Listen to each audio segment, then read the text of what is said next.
हबलू नाम का लड़का अपने माता पिता के साथ रहता था। हबलू के दो छोटे छोटे भाई बहन थे और उसका परिवार बेहद ही गरीब था। माता पिता कपड़े धोने का काम करते थे, जिससे उनका गुजारा बड़ी ही मुश्किल से चलता था। कुछ दिनों से हबलू के माता पिता की तबीयत खराब होने की वजह से उसे ही नदी पर जाकर कपड़े धोने पड़ते थे। एक दिन की बात है, हबलू नदी के किनारे बैठकर कपड़े धो रहा था। ये जिंदगी भी कोई जिंदगी है, लोगों के कपड़े धोना। अगर कपड़े अच्छे से ना धुले तो लोग कितना सुनाते हैं और ऊपर से उल्टा पैसे भी नहीं देते। कपड़े धोने की वजह से नदी का पानी गंदा हो जाता है। उसी नदी में एक चुड़ैल रह रही होती है। जब वो नदी का पानी गंदा देखती है तो गुस्से से पागल हो जाती है। कौन है जो मेरे रहने की जगह को गंदा कर रहा है? अभी जाकर बताती हूँ उसे। हबलू नदी में कपड़े धोकर उन्हें वहीं पेड़ से बंधी रस्सी पर सूखने के लिए डाल देता है और वहीं पेड़ के नीचे कपड़े सूखने तक उनका इंतजार करने लगता है। हबलू को पता ही नहीं चलता कि बैठे बैठे कब उसकी आंख लग गई और कुछ ही देर में चुड़ैल भी नदी से निकलकर आ जाती है। कौन है जिसने मेरे रहने की जगह को गंदा किया है? तभी चुड़ैल की नजर रस्सी पर सूख रहे कपड़ों पर पड़ती है। अरे वाह, ये कपड़े तो बड़े ही सुंदर सुंदर है और ये साड़ी कितनी खूबसूरत लग रही है। तभी चुड़ैल अपने पहने हुए कपड़े देखती है। मेरे कपड़े कितने गंदे हैं, हम लोगों को तो अच्छे कपड़े पहनना नसीब में ही नहीं होता। तभी चुड़ैल कपड़े देखकर सोचने लगती है, क्यों ना इनमें से एक कपड़ा चुरा कर मैं पहन लूं, कौन सा इस लड़के को पता चलेगा। चुड़ैल जल्दी से रस्सी से एक साड़ी उतारती है और नदी में ले जाकर पहन कर देखती है। ये साड़ी मुझ पर कितनी खूबसूरत लग रही है, इसमें तो मैं एकदम हूर की परी लग रही हूँ। फिर कुछ देर बाद हबलू की आंख खुलती है। उसे पता नहीं चलता कि कब शाम हो गई। अरे शाम हो गई, समय का पता ही नहीं चला। अब जल्दी से कपड़े उतार कर घर चलता हूँ, नहीं तो रात हो जाएगी। हबलू रस्सी से कपड़े उतार कर घर चला जाता है और घर जाकर कपड़ों की गिनती करके उन्हें एक गठरी में बांधने लगता है। 1 2 3 और ये 5 और ये 9, ये कैसे हो सकता है? मैंने तो 10 जोड़े कपड़े धोए थे, इनमें तो एक कम है। दोबारा गिनता हूँ, कहीं मुझसे कपड़े गिनने में भूल ना हो गई हो। हबलू एक एक करके दोबारा कपड़े गिनने लगता है, पर इस बार भी कपड़े 10 जोड़े की जगह 9 जोड़े थे। कपड़े कम होने की वजह से वो परेशान था। ये सब सोचते सोचते उसे कब नींद आ जाती है पता ही नहीं चलता। अगली सुबह हबलू फिर से कपड़े लेकर नदी पर धोने के लिए चला जाता है और जैसे ही वो कपड़े धोने लगता है, नदी का पानी कपड़े धोने की वजह से फिर से गंदा होता है। ये देखकर नदी में रह रही चुड़ैल आग बबूला हो जाती है।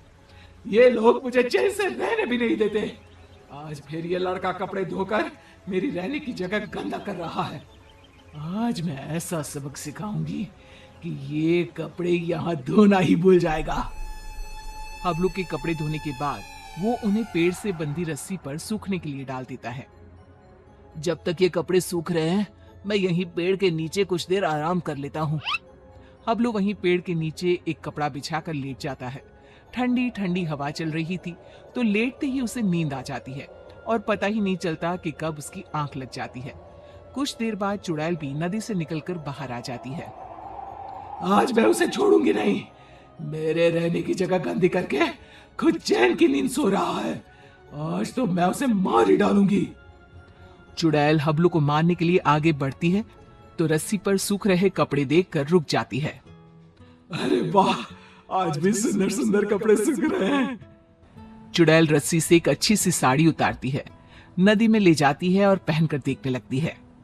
ये साड़ी तो मुझ पर कैसे भी ज्यादा सुंदर लग रही है। वो चुड़ैल साड़ी पहनकर नाचने लगती है।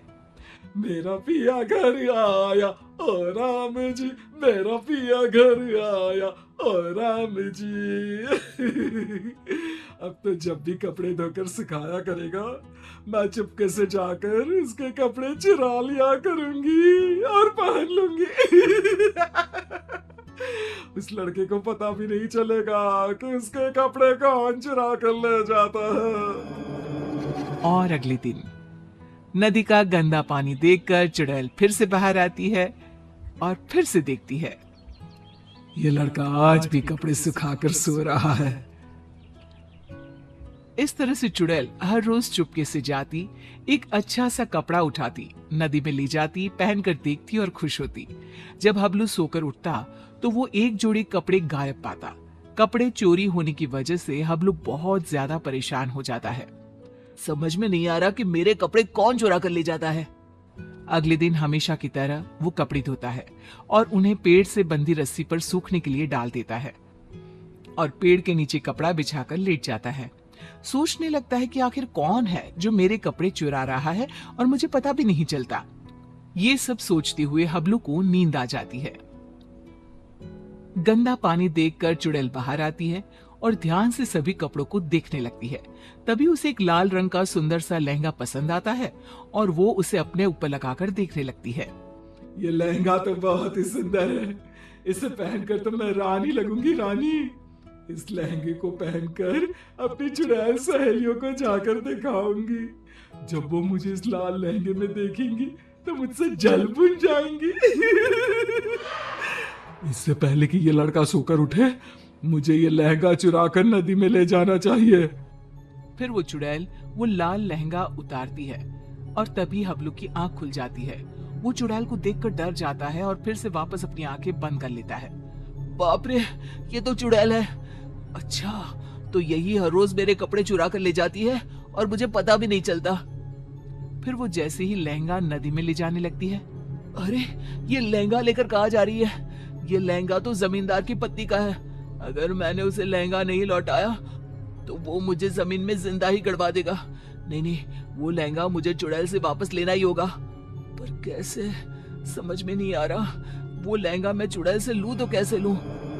हबलू बाकी के कपड़े उठाकर घर ले जाता है और रात को लेटा हुआ चुड़ैल से पीछा छुड़ाने की सोचता रहता है। तभी उसके दिमाग में एक तरकीब आती है। हाँ, ये ठीक रहेगा। इससे चुड़ैल कपड़े भी नहीं चुराएगी और हमेशा के लिए वहां से चली भी जाएगी। फिर जैसे ही सुबह होती है, हबलू हमेशा की तरह कपड़े धोकर रस्सी पर सूखने के लिए डाल देता है और पेड़ के नीचे जाकर सोने का नाटक करने लगता है। लगता है आज फिर इस लड़के ने कपड़े धोए हैं। चुड़ैल नदी से निकलकर बाहर आती है तो देखती है कि रस्सी पर केवल आज दुपट्टे ही दुपट्टे सूख रहे हैं। ये क्या, आज सिर्फ दुपट्टा? कोई बात नहीं, आज मैं इसे ही ओढ़ लेती हूँ। जैसे ही चुड़ैल रस्सी से दुपट्टा उतारकर उड़ती है, उसके पूरे शरीर पर खुजली होने लगती है। मर गई रे, ये मुझे खुजली क्यों हो रही है? अरे कोई तो कुछ तो करो। हबलू आंखें बंद करके सब कुछ देख रहा होता है। अब आएगा मजा। बड़ा रोज कपड़े चोरी करके पहनती थी, अब पहन कर देख कपड़े। आज इस चुड़ैल को पता चलेगा कपड़े चोरी करके पहनने का नतीजा। आज के बाद ये कपड़े चोरी करना भूल जाएगी और फिर कभी जिंदगी में किसी के कपड़े नहीं चुराएगी। चुड़ैल इधर उधर भागने लगती है। खुजली, खुजली, अरे बचाओ, मेरे शरीर पर खुजली हो रही है। अरे मर गई मैं। अरे कोई तो मुझे बचाओ, मुझे नहीं पहनना ये दुपट्टा। अरे इससे तो मेरे शरीर में खुजली होने लगी है। अरे मुझे नहीं चाहिए इस लड़के के कपड़े। हाँ, चुड़ैल नदी में जाती है और सारे कपड़े लाकर वहीं डालकर भाग जाती है और फिर वो हबलू तो क्या, किसी और को भी कभी परेशान नहीं करती।